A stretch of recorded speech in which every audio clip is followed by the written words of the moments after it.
안녕하세요. 그나마타임 플러스입니다.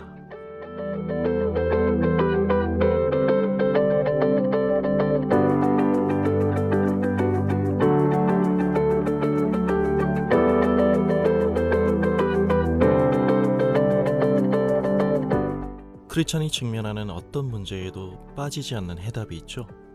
기도입니다.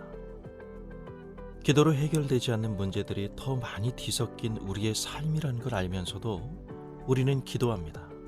꼭 바라는 결과가 일어나지 않는다 해도 기도하는 건 우리의 인생이 다른 그 무엇이 아닌 하나님의 손안에 있음을 알기 때문입니다. 교회에서 널리 유통되고 있는 흔히 중보기도라는 것도 하나님의 주권적인 영역을 나 한 개인을 넘어서서 이웃의 삶의 자리에서 발견하고 생각하고 고백하는 거잖아요. 하지만 누구에게나 다 기도가 쉬운 건 아닌 것처럼 타인을 위한 기도라는 것도 그렇습니다. 자기 사랑에도 할 말이 차고 넘치는 인간에게 아무리 신앙 좋은 사람이라도 타인을 위한 기도는 자연스럽게 뒷전에 밀린다는 게 솔직한 진술이겠죠. 그러기에 시간을 내서 하는 이웃을 향한 간절한 기도는 정말 한 사람을 포기하시지 않는 하나님의 일하심의 결과라고 생각합니다. 기도라는 건 내가 먼저 입을 열어 시작하는 것 같지만 실은 하나님의 간섭과 개입이 만들어낸 결과거든요.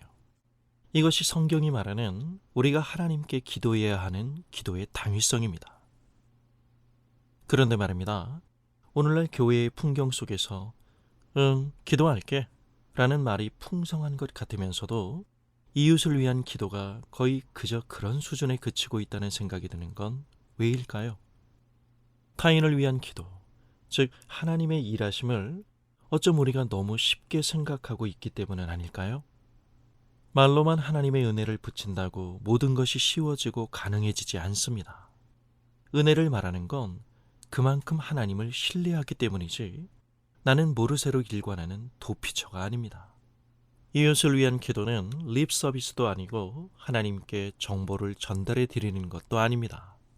크거나 작게 어려움을 겪는 이웃의 자리에 내가 함께 서는 것입니다.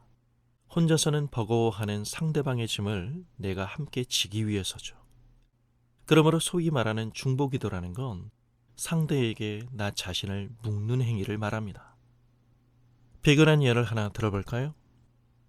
이웃을 위한 기도를 바르게 그려낸다면 이런 겁니다. 한 교회에 10명의 지체가 있다고 합시다. 그런데 그중 하나가 실직을 당합니다. 금수저가 아닌 이상 당연히 경제적으로 곤궁한 처지에 처하게 될 건 뻔합니다. 그렇다면 나머지 9은 이 한 지체를 위해 기도하겠죠? 그럼 뭐라고 기도하나요? 우선 기도하며 하나님의 뜻을 묻겠죠? 그리고 무엇보다 어려움에 처한 한 가정의 경제적인 문제를 위해 기도할 것입니다. 시간이 가면서 온몸으로 실감할 수밖에 없는 돈이 없다는 현실은 사람을 밖에서부터 안으로 무너뜨리거든요. 그러기에 다시 좋은 직장을 구하는 기도와 구직 기간 동안의 한 가정의 경제적 필요를 주께서 채워달라고 기도할 것입니다. 그럼 그것이 현실이 되려면 시간이 얼마나 걸릴까요? 여기에 침묵의 카르텔이 형성되죠. 간절히 기도는 하지만 하나님이 도우실 거야 라는 자신들이 의지적으로 끌어온 확신과는 달리 현실에선 이 친구가 빨리 직장을 구하는 것 외에는 딱히 답이 없을지도 모른다는 두려움에서 말이죠. 여기서 질문 하나를 던져볼까요? 그렇게 10명이 모여서 기도만 하면 끝인가요? 그럼 속된 말로 이 한 지체의 어려움은 남의 일이 되고 맙니다. 중국 내륙 선교의 문을 열었던 영국의 허드슨 테일러가 한 말이 기억납니다. 하나님의 방법, 곧 그것은 사람이다. 9명이 그 한 명의 지체를 위해 기도했다면 나머지 9명은 자신들이 하나님께 한 기도의 응답이 되어야 합니다.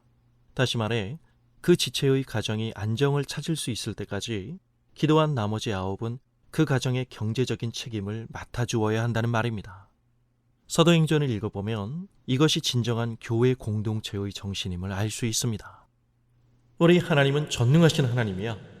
해결할 능력이 있는 하나님이 다 하시겠지 라고 떠드는 단순하고 맹목적인 대답만 돌아오는 기도 속에서는 중보기도의 실제적인 능력을 찾아볼 수 없습니다.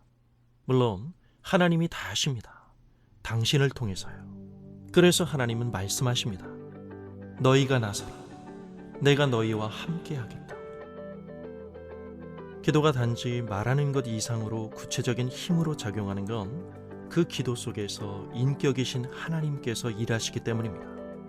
상대방의 자리에 서서 함께 울 수 있는 가슴이 있는 사람을 통해 하나님은 일하십니다. 단순히 직면한 시급한 문제만을 해결하는 차원을 넘어서서 우리가 그리스도 안에서 함께 살아가는 세상을 만드시기 위함입니다. 그래서 당신의 섬김 없이는 그 사람을 위해 기도했다고 함부로 말해서는 안 되는 것입니다. 기도를 소위 거룩한 습관이라고 합니다만 기도가 말만 많이 한다고 대수는 아닙니다. 전지전능하신 하나님을 믿는 사람이라면 그분이 정보가 부족해서 우리가 말을 많이 해야 한다고 생각하는 사람은 없을 테니까요. 우리는 하나님을 대체 어떻게 믿고 기도하나요? 기도는 하지만 되면 좋고 안 되면 뭐 어떻게든 되겠지 하는 도박과 같은 확률로 막연히 응답을 기다리고 있는 건 아닌가요? 우리의 기도가 어떻게 이웃의 샬롬이 될 수 있는지는 그저 습관에만 그치지 않는 나 자신이 응답이 되는 기도이어야 합니다. 마가복음 10장 45절 말씀입니다.